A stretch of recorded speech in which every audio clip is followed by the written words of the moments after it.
Salut les pêcheurs, aujourd'hui je vous montre pourquoi vous loupez tout le temps vos grosses dorades. Attention, paf, voilà, ça vous voyez, c'est une tête de dorade qui fait 5 kg. Alors elle est un peu rétrécie parce que ça fait quelques années qu'on l'a dans le congèle, parce qu'on a envie de la naturaliser. Regardez ce que ça donne avec un hameçon numéro 4 Gamakatsu à palette, genre l'hameçon plus connu de tous les temps en France. Est-ce que vous croyez que cet hameçon là, sur une dorade de cette taille, il va venir se piquer quelque part? On se rend compte clairement que l'hameçon, qui est pourtant numéro 4, le numéro que tout le monde adore, ça fait vraiment minuscule à côté d'une mâchoire d'une dorade de 5 kg.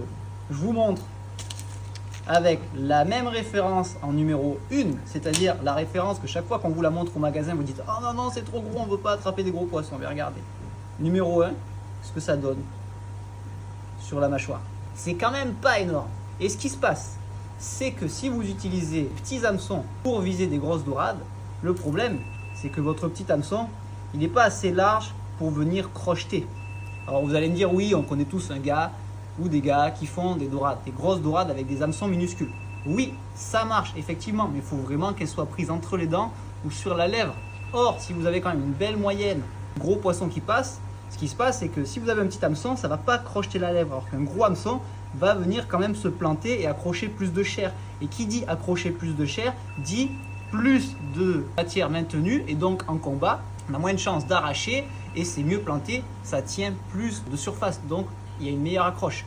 Et surtout, ce qui se passe, c'est qu'un mini hameçon dans la gueule d'une dorade, vous savez tous qu'une dorade, ça a des dents super méga dures, et un petit hameçon, si c'est mal placé, elle le tord en 2 secondes. Le gros hameçon est un peu plus fort de fer. Oui, bien sûr que s'il est mal placé, elle va le tordre aussi. Mais vu qu'il est plus fort de fer, il a plus de chances de survivre longtemps. Donc s'il vous plaît les gars, si vous pêchez le tout venant, mettez des petits hameçons. Mais si vous êtes des vrais pêcheurs de dorade avec des vrais gros appâts, style crabe, bibi, couteau, gros verre de chalut, gros mouron, mettez pas des petits hameçons.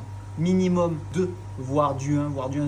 N'hésitez pas, même 1-0, 2-0, 3-0. Vous savez, une grosse dorade, ça a une grosse bouche et une mâchoire ultra puissante. Il n'y a pas photo, qui dit gros poisson, dit gros armement. Pourquoi? Parce que si vous en faites une de temps en temps avec un fil super fin, ouais, ça peut arriver, le beaucoup de lignes. Mais si vous voulez en faire régulièrement, il faut équiper gros. Grosse dorade, gros hameçon, et là vous verrez, les résultats, c'est pas du tout les mêmes.